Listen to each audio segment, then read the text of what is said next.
Assalamualaikum warahmatullahi wabarakatuh. Ya, walajeng petepang sono deui sareng sim abdi Kang Dani teh ya di terapi kabuyutan bawah datala. Alhamdulillah panginten nya setiap hari urang sadayana pasti nya menjalankan naon nu namina keseimbangan hidup namina pola makan, pola tidur, pola pikirnya sareng pola minum. Pasti eta selalu dilakukan setiap hari. Seperti halnya parantos dibahas ku abdi panginten di season atau minggu-mingguan kemarin tentang manfaat daripada pola makan ya, pola pikir dan pola minum ya. Nah, kali ini saya akan membahas manfaat daripada yang namanya pola atau manfaat daripada pola tidur ya.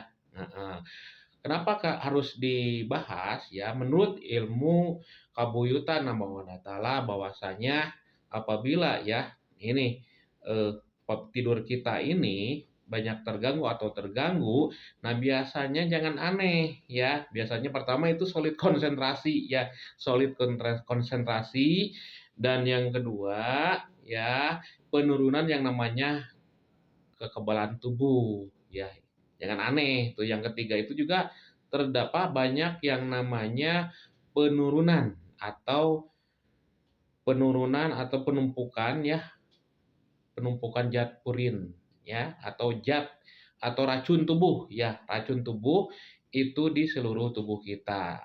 Makanya yuk kita jaga pola tidur kita ya, biar apa? Biar ketika kita tidur itu ya, karena waktu tidur itu kan manfaatnya banyak dan fungsinya diantaranya bukan untuk hanya sekedar merem mata saja, tapi itu manfaatnya banyak ya.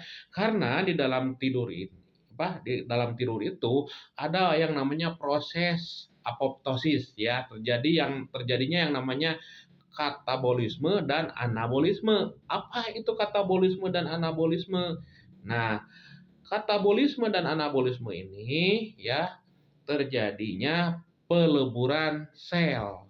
Terjadinya peleburan sel. Nah, ini biasanya terjadi di jam 11 ya, terjadinya di jam 11 sampai jam 1 itu terjadi yang namanya peleburan sel. Ya, ini sangat luar biasa sekali Allah menciptakan tubuh kita ini ya, sel saja ketika sudah tidak produktif itu akan terjadi atau dileburkan gitu. Makanya ya kita sangat bersyukur ya kepada Sang Pencipta kita bahwa kita diciptakan tubuh ini sangat sempurna. Oke, selanjutnya dari jam 1 sampai jam 3 ya itu terjadi yang namanya pertumbuhan sel ya. Itu pertumbuhan sel. Makanya ketika kita tidur, ya, apa yang dipikirkan, ya, apa yang menjadi hal apapun yang menjadi bayang-bayang ya dalam pikiran ini atau dalam pikiran kita itu akan menentukan apa?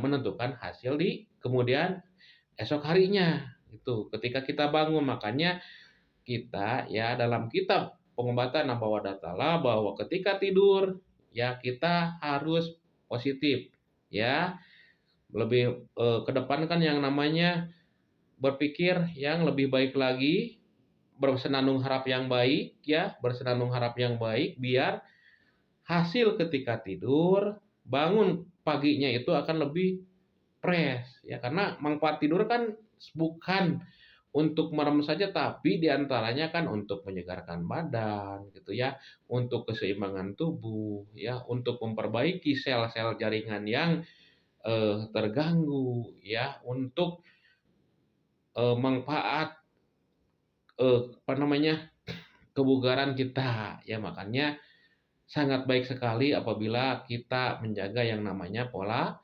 tidur seperti itu.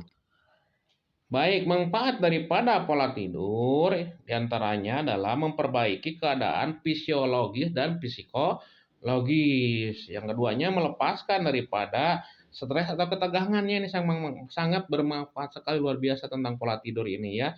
Dan selanjutnya adalah memulihkan keseimbangan alami di antara pusat-pusat neuron ya. Dan selanjutnya juga secara tradisional dipandang sebagai waktu untuk memperbaiki ya, menyiapkan diri pada waktu kita bangun, memperbaiki proses ya, proses biologis memelihara pun penting ya, memelihara penting sekali untuk fungsi jantung ya, dan berperan mengembalikan diantaranya konsentrasi ya, biar kembali fit kembali dan menghasilkan hormon-hormon untuk pertumbuhan ya Mas. Dan selanjutnya menghemat dan menyediakan energi bagi tubuh ya, itu manfaat daripada yang namanya pola tidur ya. Oke, maka dari itu yuk kita jaga disiplin tidur kita biar kita menjadi makhluk yang sehat, bugar ya. Bukan bukan sehat rohani saja atau bukan sehat badannya saja, jasmani dan rohaninya pun itu harus sehat. Makanya diajarkan dalam kitab Kabuyutan ya, Nabawadatala, pola tidur itu sangat diutamakan. Biar biar badan kita sehat, badan kita fit, bisa beraktivitas kembali dengan segar dan bugar. Yuk kita biasakan disiplin waktu, jangan sampai lewat kita istirahat kita lewat dari jam 11. Yuk, oke, demikian yang saya bisa sampaikan. Terapis Kabuyutan Nabawadatala Gusmus Raksa Jasad, solusi cerdas menuju sehat.